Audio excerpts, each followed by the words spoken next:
All right, welcome everyone to lecture number 24. It's hard to believe we've held out this long, and we're only in part 1, chapter 32 of Moreh Nevuchim. But it's thank you all for coming. And today I'm going to read chapter 32, and I just want to couple things of introduction. You probably noticed by now that if when one reads the text of the Rambam, regardless of whether you read it in its original Arabic, which I can't do, or read it in Hebrew translations or English translations, the language and the style is the language and style of a medieval philosopher. So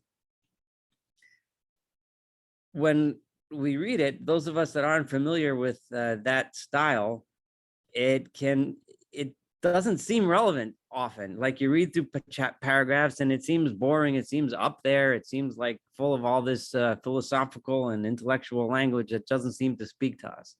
My intention is to take these chapters down to earth and make them extremely relevant, and that it should speak to our heart, because it really does. And the ideas that the Rambam says are timeless. And part of this is a somewhat of a rebellion against some of the teachers that I had in my youth that steered me personally and others away from this book, because that's too philosophical, it's too this, it's too that, you'll never understand it, you'll never get it. And I can't, and the fact that people don't study it enough, for that reason is just a real shame. So I'm trying to do my part in fixing that. Those that weathered through the storm and studied and read and got to the Rambam's true meaning have found wisdom beyond what can even be described in words. So today, I say this also because Rambam's topic in today's chapter is about thinking into things that you don't necessarily understand right away, but if you approach it properly, you might just get it. So here goes. Those of you who study my treatise, and I'm reading from the Pines, page 68. This is chapter 32. And in my usual style, I may paraphrase a little bit here and there, but you should roughly be able to follow what I'm reading. If you study my book, I need to let you know something. And Rambam, again, as we've seen a million times, he keeps going off on tangents. So while he's discussing the meanings of different terms and words, he goes off on a tangent over here too as well. That something similar to what happens to sensory apprehensions happens likewise to intellectual apprehensions, insofar as they are attached to matter. There you have a fancy highfalutin sounding sentence, which means actually something very simple. And that is that the same way our physical senses that we associate with our physical body, such as our eyes that have vision, our nose that smells, our mouth that tastes, etc., they have certain limitations, right? So does our brain and our thoughts, because they are attached to matter. And in the Hebrew translation that I have, it's even more, because they have kesher im hachomer. They are tied to, they are matter. In other words, Rambam recognizes and wants us to understand that our thoughts that we have, and so even though many medieval philosophers emphasized the thoughts being the products of our soul, which is a spiritual being, as opposed to Rambam is reminding us that no, our human thoughts actually are attached to our human brains. And he doesn't refer to the brain here, but he's referring to our bodies. So our thoughts have limitations, just like our eyesight has limitations. Now I'm going to give you a hint. What is it that our thoughts cannot comprehend? And this is a hint to help you understand the key to the rest of the chapter. We cannot comprehend things that are not tied to matter. Spirituality, which is beyond our ability to comprehend, is by its very definition impossible for a human being to comprehend. So, and Rambam says this in 1,000 million ways over and over again, that one who thinks that he can understand God and get it and understand in any way, shape, or form is going way beyond his boundaries as a human being. So So remember that as we read through the rest of the chapter, because it's crucial to getting it, that for all of the spirituality and for all of the descriptions and explanations of God that Rambam is going to be giving and has been giving us so far in this book, the bottom line is that we will never and can never get it. And if we try, it will be dangerous. And Rambam will finally explain to us why it's so dangerous. Okay. So here goes. For when you see with your eye, here's this comparison. You can apprehend something within the power of your sight to apprehend. Most of us are looking at a screen. Whatever you're seeing on the screen, you see. Whatever you're reading in the book, you can read. You can see what's around you, wherever you are, in your home or wherever it is that you are, right? But if, however, your eyes are forced to do something they are reluctant to do, meaning you gaze fixedly and are set at the task of looking over a great distance. Someone asks you, there's a tree 3 miles away, look at it, right? You can strain and look, but you're not going to see it because it's beyond your eyes' capability to see that far. You can't. It's impossible, right? Too great for you to see, or if you contemplate very minute writing or minute drawing, or you look at something that's written in microscopic writing, you can't see it. It's not within your power to apprehend. If you force your eye, in spite of its reluctance, to find out the true reality, and you strain and strain and strain and look, your eye shall not only be too weak to apprehend. In other words, not only will you not be able to see it, you'll also weaken your eye. It'll start hurting, right? And you won't even be able to see that which is in your power to apprehend. In other words, your vision will start getting blurry. And if you keep doing this, eventually at some point, you'll probably ruin your eyesight. Your eye will grow tired. You won't be able to see what you could apprehend before having gaze. Before you had decent vision, you could see everything in the room. Now that you tried this, you can't even see the usual things. So the same thing, okay? So understand that. And Rambam's comparison to thought is somewhat revolutionary, because and anyone that has read philosophical works from the medieval period, some and many take the path that our thoughts are in our soul and they're not tied to our body, and that's Rambam is emphatically saying that that's not the case. Our thoughts are also human and also tied to our physical body. Nowadays, we would call that, our neuropsychology, our brain, right, is still, we can still measure it in synapses between the nerves and impulses and communications and electrical impulses and chemical impulses going back and forth throughout the cells in our brain. So we define it a lot deeper, but it's the same concept. Those thoughts are occurring within our physical body. A similar discovery is made by everyone engaging in the speculative study of some science with respect to a state of reflection. The same thing happens if you're trying to think about something that you're trying to understand, because you're understanding it with your brain.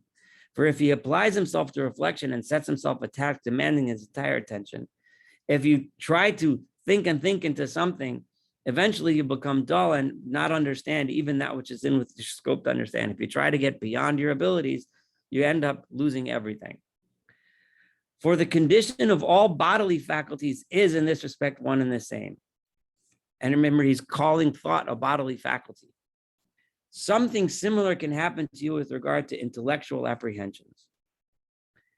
For if you stay your progress, now, I want this next few sentences, I'm going to try to parse out carefully, because it's difficult to really understand the depth and the importance of what he's saying by just reading it cursorily, without getting into its depth. Number one, for if you stay your progress because of a dubious point, Rambam is telling you how to think now, and listen carefully. He's criticizing something that a person could do. What is something that you could do?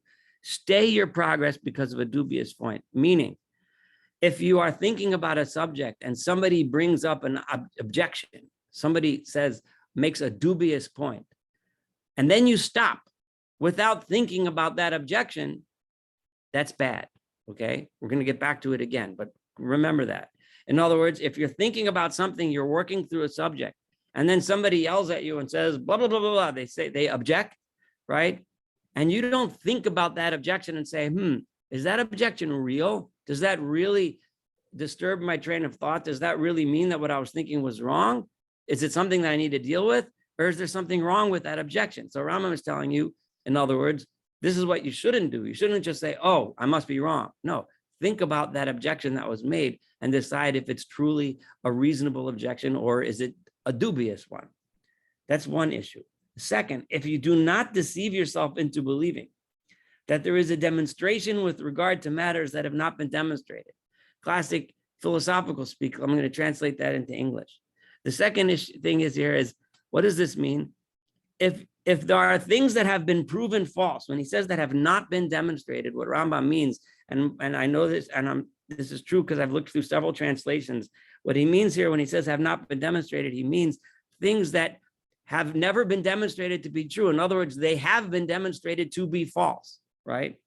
But if you do not deceive yourself, in other words, this is the good thing is not to deceive yourself. A person that's on the wrong path will deceive themselves into thinking that things that are already proven false are true. So if someone comes to you, and the modern equivalent would very much be, if someone comes to you and tells you, there's a scientific fact that X, Y, Z is true, and you try to fool yourself into thinking, or that X, Y, Z is false, and you think you know better than everything that's been proven, then you're on the wrong track. The right track is to accept those things that have been proven to be true and accept as false those things that have already been proven to be false.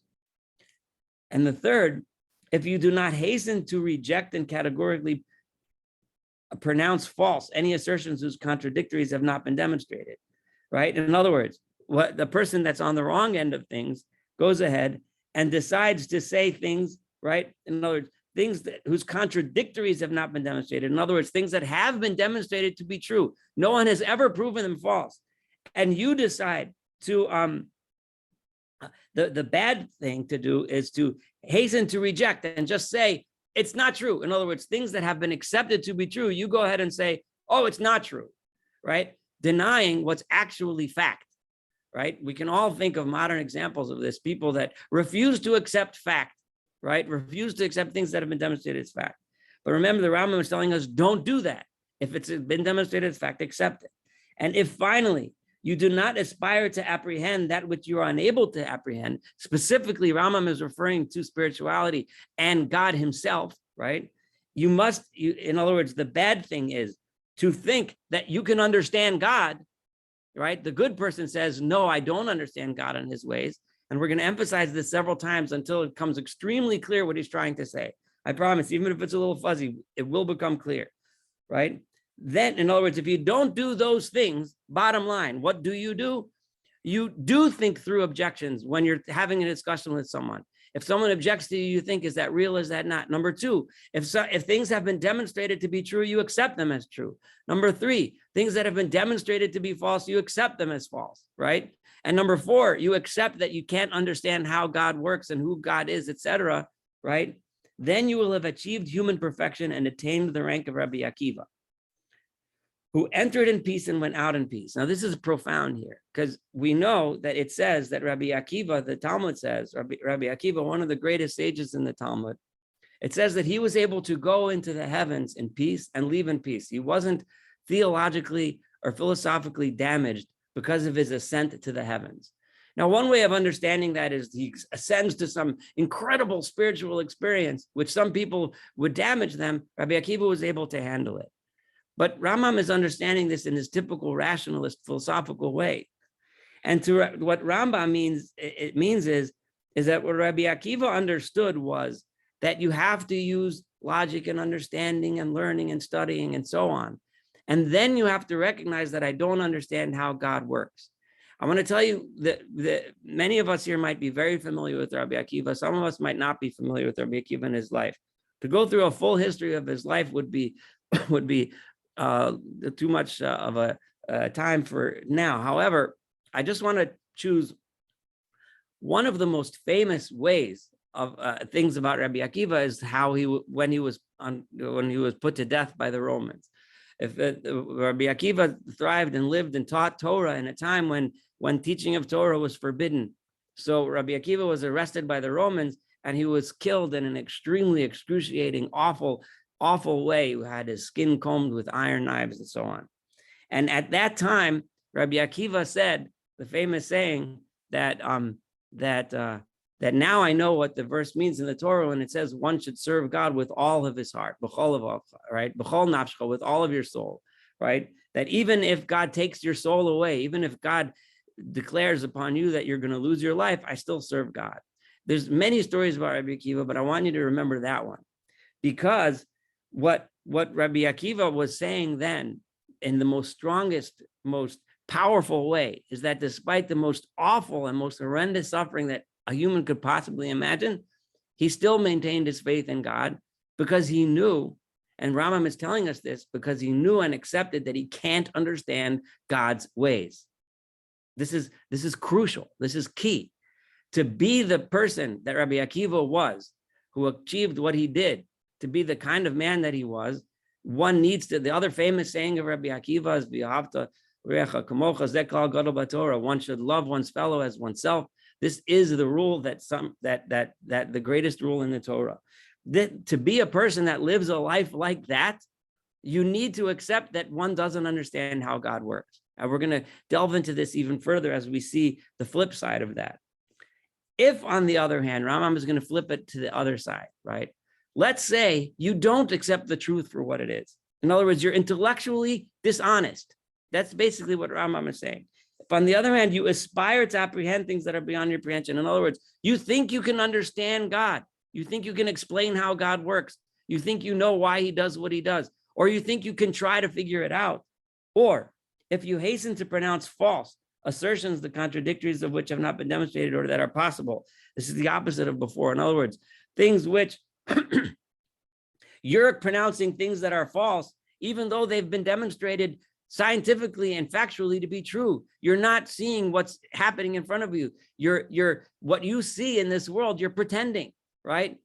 You pretend you understand God. So you pretend that the world you see reflects that which you imagine God's world is supposed to look like. Though very remote, right? So if you do that, if you're intellectually dishonest about the world that you see, and you constantly make pretend that the world fits your image of God, and you pretend you can understand him, you will have joined Elisha, Acher.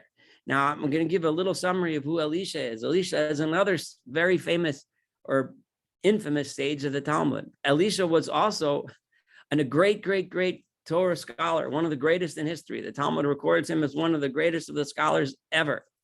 And Elisha was roughly more or less a contemporary of Rabbi Akiva, right? Rabbi Akiva is remembered as one of the greatest scholars and leaders in Jewish history, and Elisha is remembered as the opposite.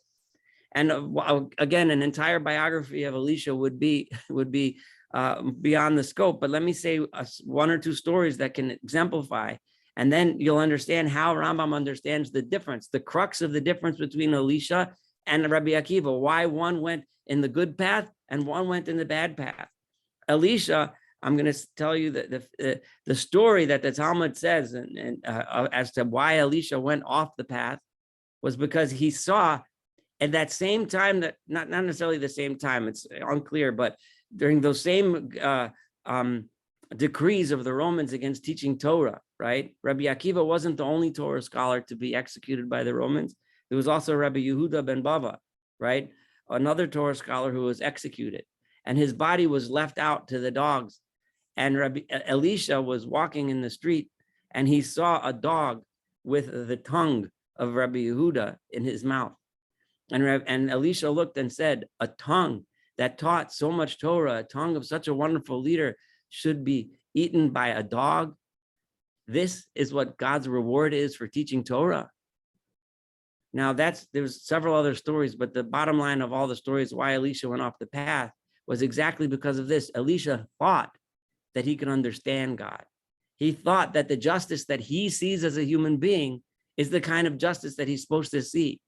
And to see Rabbi Yehuda ben Bava's tongue being eaten by a dog, it was the opposite of what us in our human bodies would imagine as justice, right? And therefore, Elisha threw out God, threw out religion, threw out everything, despite his great scholarship, despite being one of the greatest scholars ever, he threw it all out. Why? Rambam is telling us because he didn't accept the fact that you cannot understand the things that you cannot understand. This is really Rambam at his best, right? Is Rambam explaining to us, if you want to, in order to follow a good path in life, you need to have two things when it comes to intellectual capacity. You need to understand what you do understand. In other words, you need to understand that the things that you do actually see with your own eyes are actually are the way they are. You have to accept the truth. You have to accept what's false. And number two, you have to also understand that God is something that you will never understand. And if you get those, then you can take the path of Rabbi Akiva. That is, I'm continuing the Rambam. You will not only be perfect, you will not only not be perfect if you choose the Elisha path, but you will be the most deficient among the deficient. Because if you think you understand God, then every single thing you see on this earth is not going to make any sense. Why is this guy a millionaire and he's a blank kind of person? Why is that guy? Why did all these people die in Hurricane Katrina or the World Trade Center? Why are these people starving in Africa while I have so much food I don't know what to do with it and I throw half of it in the garbage can? Why did the Holocaust happen? Why this? Why that? Why don't I'm a good person? Why don't I get a good job? How come I got fired yesterday? You'll never understand anything, and it will lead you down a path to ruin, right? But you will end up being you'll be, and it shall so fall out that you will be overcome by imaginings and by an inclination towards things that are defective, evil, and wicked. This resulting from the intellect's being preoccupied and its light being extinguished. You try to think so hard into God's ways, into something you can't understand, you end up going to be defective, evil, wicked. In a similar way, various species of delusive imaginings are produced in the sense of sight. When the visuals, in the same way, just like your spirituality gets exhausted, your intellectual capacity to understand anything becomes exhausted if you try to understand things that you can't. The same way, when your eyes, if you try to see things that you can't see, your eyes are finished, right? As the case of sick people, such so on. In regard to this, as it said, and now Rambam said, he touched on this same verse before, when it says, hast thou found honey? This is in Mishlei, in Proverbs. Eat so much as is sufficient for thee, lest thou be filled therewith and vomit it, right? In other words, eat enough honey. And remember, Rambam, last week we read his translation of the word achal, to eat, right? And to drink, right? And over there, so this verse is saying, eat as much as is right, but don't eat too much, right? Food is very similar, right? You can gain a lot of benefit from eating honey, right? Use this verse in a similar way. The sages use this verse as a parable that they applied to Elisha. And why is this powerful? Why is this parable make so much sense when in a reference to Elisha, right? Because in as much as it likens knowledge to eating, a meaning about which you spoke. In other words, last 2 chapters ago, we talked about the meaning of eating, right? It also mentions the most delicious of foods, namely honey. Now, according to its nature, honey, if eaten to excess, upsets the stomach and causes vomiting. I never tried this, but I imagine if I tried to drink a bottle of honey, I probably wouldn't feel so good in the stomach afterwards.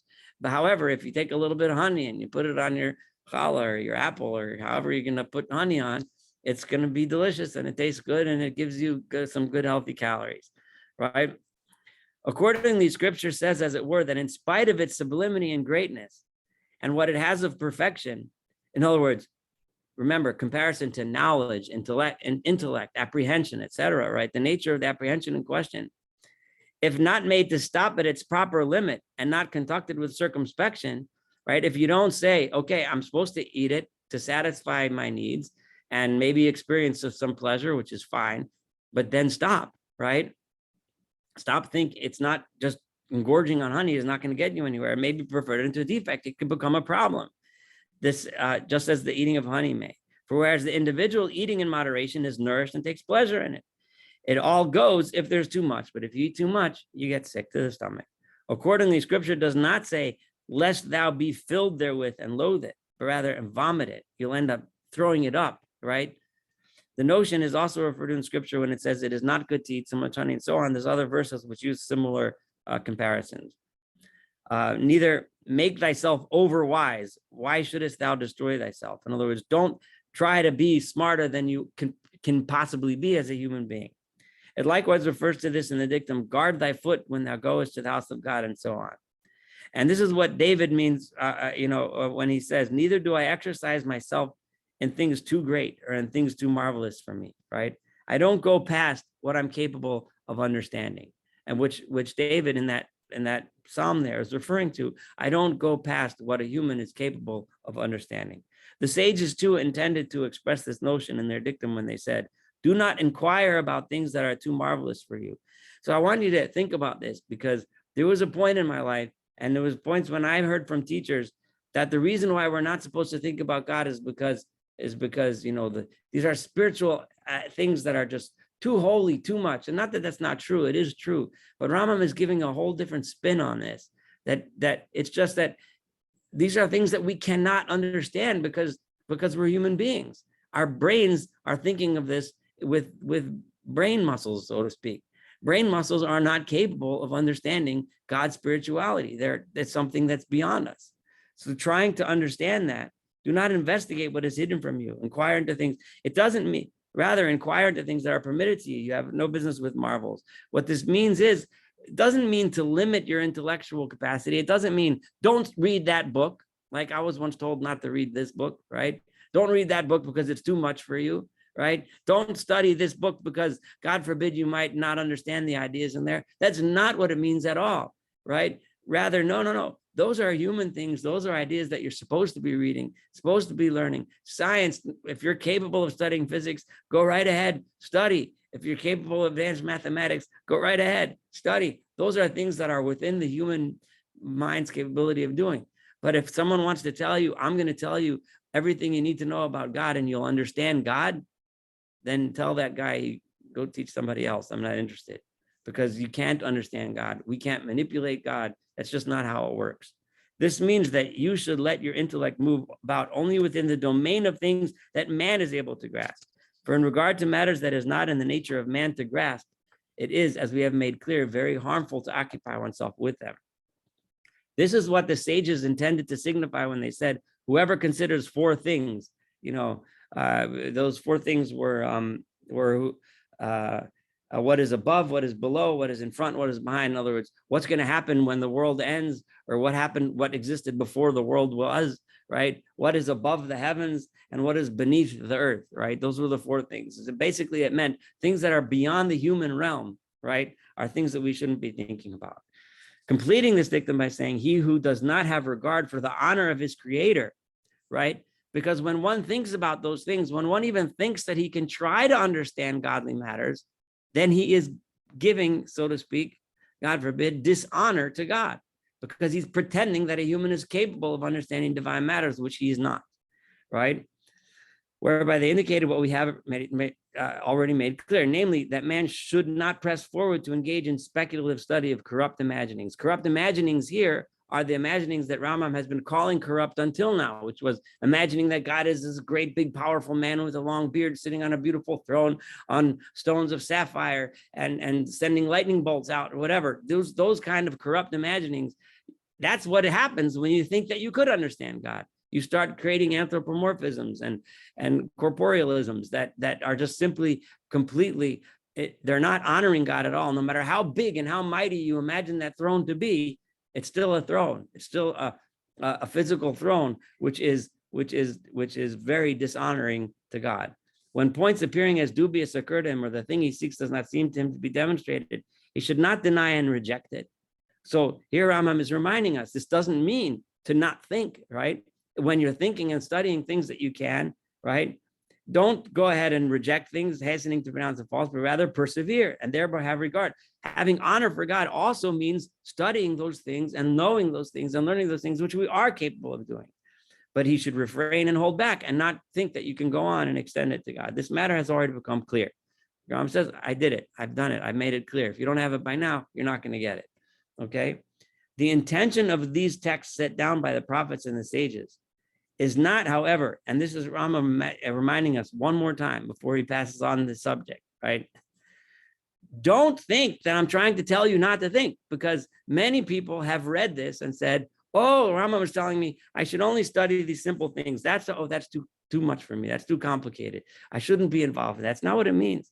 They're not trying to tell you to close the gate of speculation and to deprive the intellect of the apprehension of things that is possible to apprehend. It's not telling you to stop studying. Of course not. No, as is thought by the ignorant and neglectful. Many people, when they read those things that it says, don't think about these things, I'm not supposed to think about spiritual matters. No, that's not what it means at all. right? It means I'm not supposed to think about those things that I can't comprehend, but the things that I can. And if I keep trying, I'll learn more. I'm supposed to. Who are those people, the ignorant and neglectful, are pleased to regard their own deficiency and stupidity as if it's perfection and wisdom. And they walk around thinking that they're smart because they're not learning those things, right? They're smart because they're ignoring facts. They're ignoring the facts that are looking at them in their face. They're ignoring the opportunity to learn about the world and the perfection and the knowledge of others. And they think that, oh, that guy who's delving into spirituality, he's stupid, right? And thus regard darkness as light and light as darkness. Their purpose in its entirety is to make it known that the intellects of human beings have a limit at which they stop. That's what the rabbis meant when they told us those quotes that we just mentioned.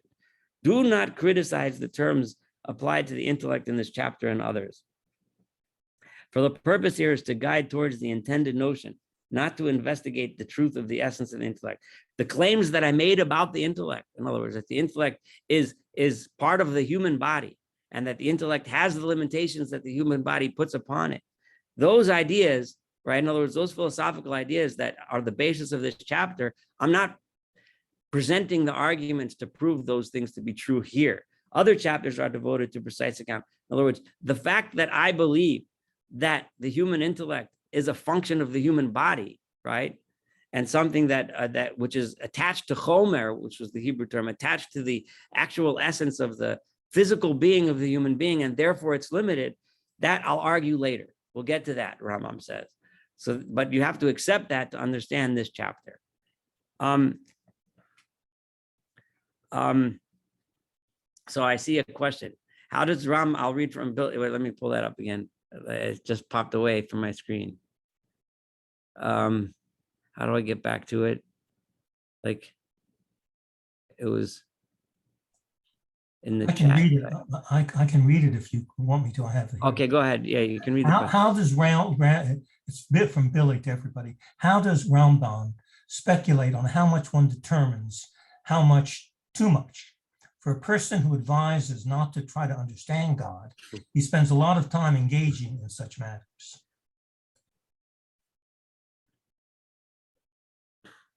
I don't know. It's a very good point. Yeah, because he does spend a lot of time engaging in about God. But and we mentioned this a few times, but we'll get eventually into the depths of Rambam's suggestion of knowing God by negative attributes, right? I mentioned this before, but basically Rambam describes God by describing what he's not, as opposed to describing what he is. In this sense, I haven't personally read Thomas Aquinas, but from what I know, Thomas Aquinas takes this also directly from Maimonides and quotes Maimonides for this principal idea as well, and basically runs with the idea that we can't understand God, but we can understand what God is not. So most of Rambam's speculation, which is very much about God, but it's not about what God is, but it's about what God is not.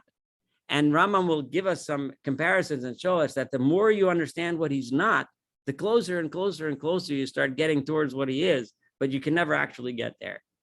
And that doesn't completely answer your question, but a little bit. I don't know exactly on how he would tell you how much is too much, but I think it should be obvious. if it's something that's spiritual, that's beyond, like for example, an example of a very famous debate, which kind of, in my opinion, kind of shows a little bit of a misunderstanding of what Rambam meant. The famous question of how, if God knows everything, he knows the future, the past, right? So he knows what I'm going to do tomorrow, right? So if God knows that tomorrow I might do something that's not exactly kosher, right? So how could you, but tomorrow, if I do something bad, right, then God's going to punish me for it, right? Because I did something bad. So if God knows that I'm going to do it, that means it had to happen, right? If you're going to tell me how, in other words, how does that work with free choice? So Rambam's answer, and it comes up in more in Nebuchim, but it's his clearest answer he wrote in the Mishnah Torah. And he writes there, basically that, when it's said, of course God knows, but when we say that God knows, that's not a knowing like you and I know, right? We don't even understand what God's intellect is. Even to use the word intellect, I'm using it just because you and I speak English and I don't have a better word. But to say that God has an intellect is a lie. It's not true. Whatever knowing means by God, it's something that we can't understand.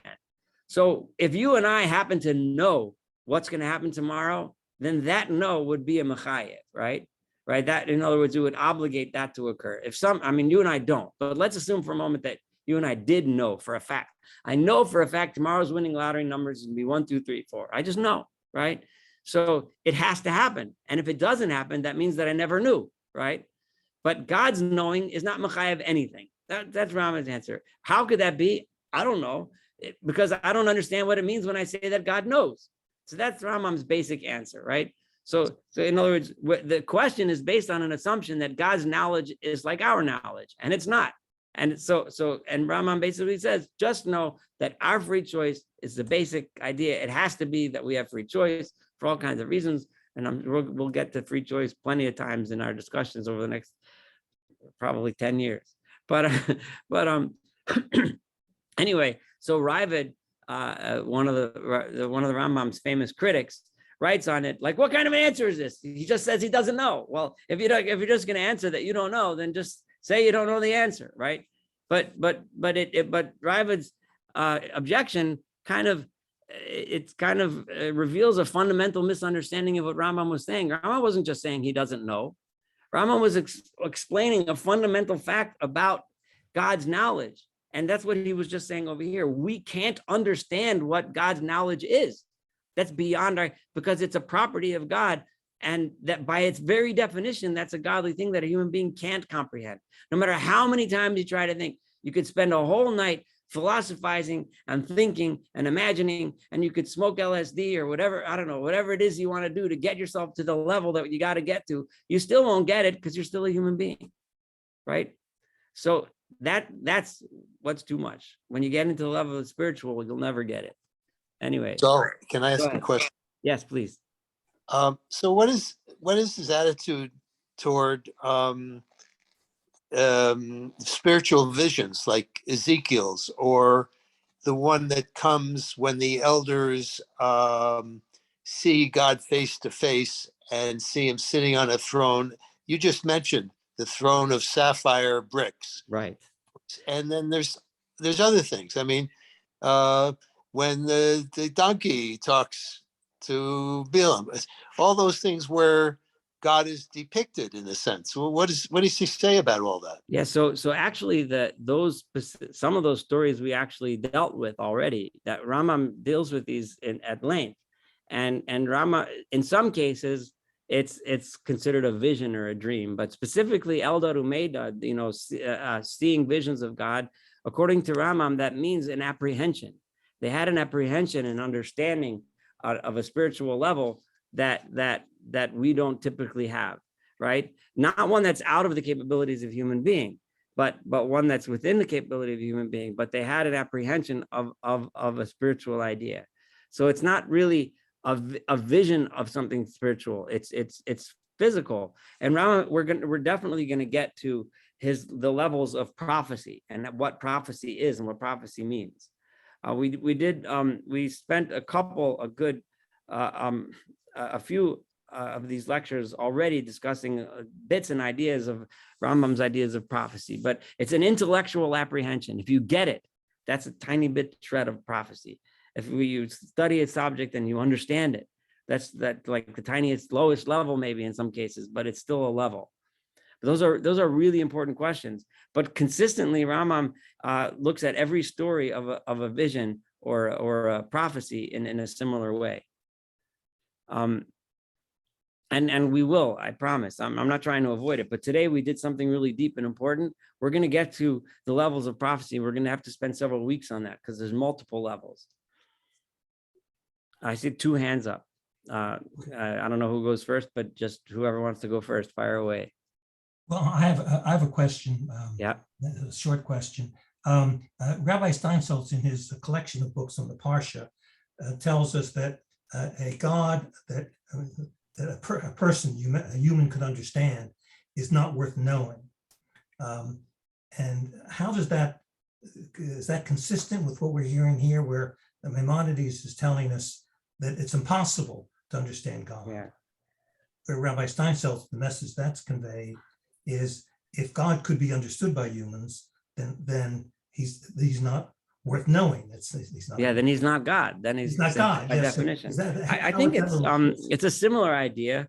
I don't know if the Rambam would have used that language that it's not worth knowing, but it's the same basic idea. If we were able to comprehend God, then there would be no difference between God and human beings, and that's a fundamental, that would fundamentally contradict the entire Torah, and that's one of the major issues with idolatry, right? If you think that you can manipulate God by doing some sort of a thing, right? Or if you attribute to God human or animal qualities that you could understand, right? God gets angry because you insulted him, or God gets he likes it when you do certain things for him or to him or whatever. Then you've demoted God and made him into something corporeal, and now it's not God anymore. It's not consistent with the God of the Bible anymore. You've entered the realm of idolatry.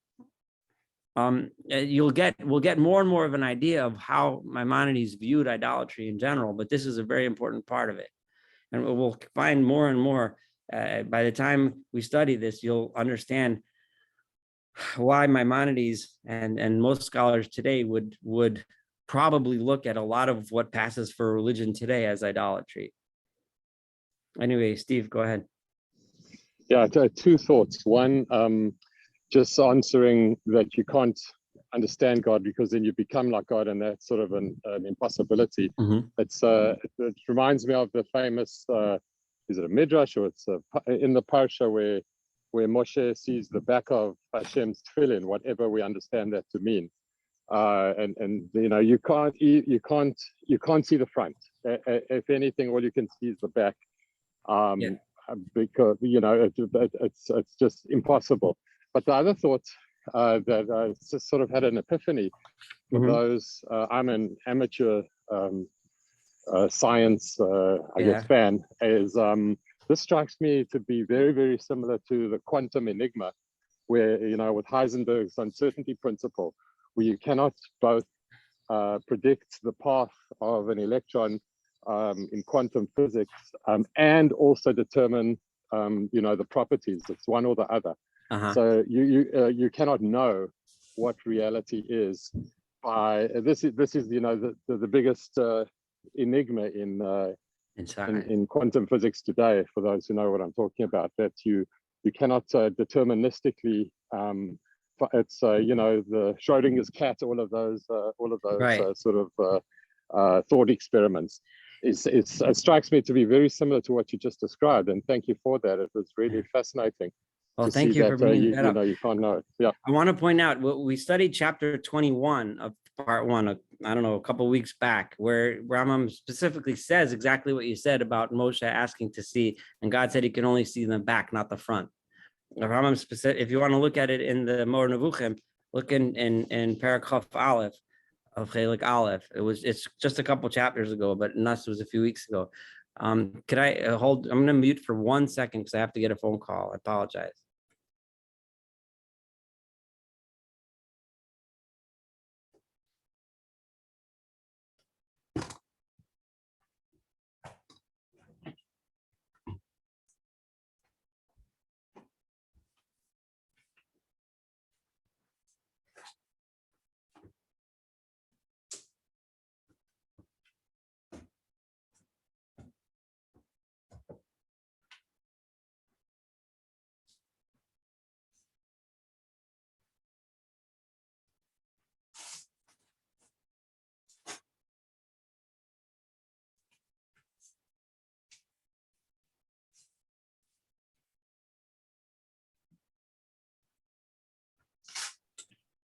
I'm sorry about that. I just had to take that. I apologize.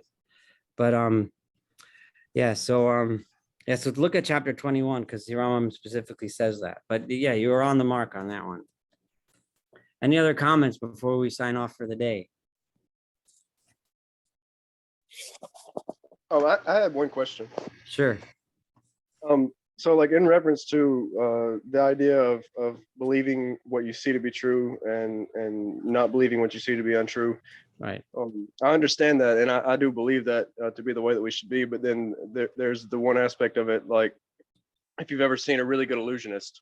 I mean, no, seriously though. Yeah. Like, No, you're right. Yeah. You know, just walking through an amusement park and you see the guy hanging up on the wall and it's just half his body, but you know that his legs are somewhere, but you can't see him, right?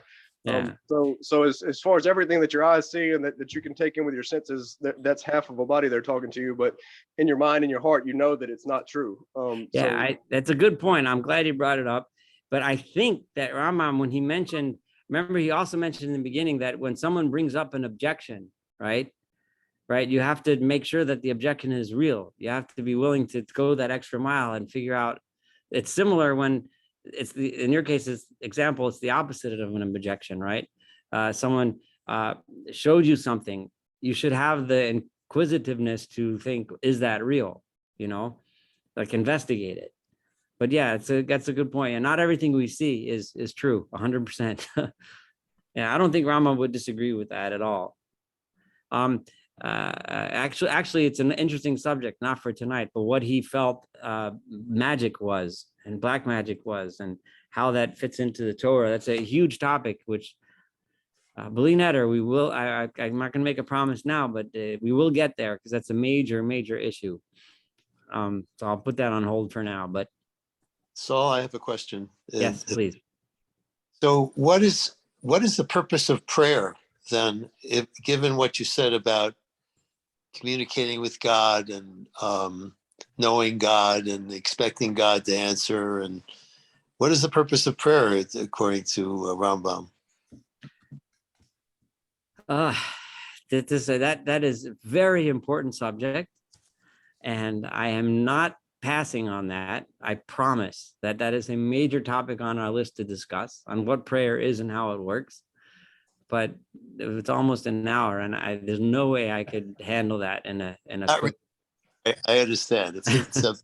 But let me just say that the issue of petitionary prayer and how Rambam understood prayer is a major debate among the Rishonim, among the early authorities, the rationalists, Rambam and the other rationalists, versus the more mystically bent,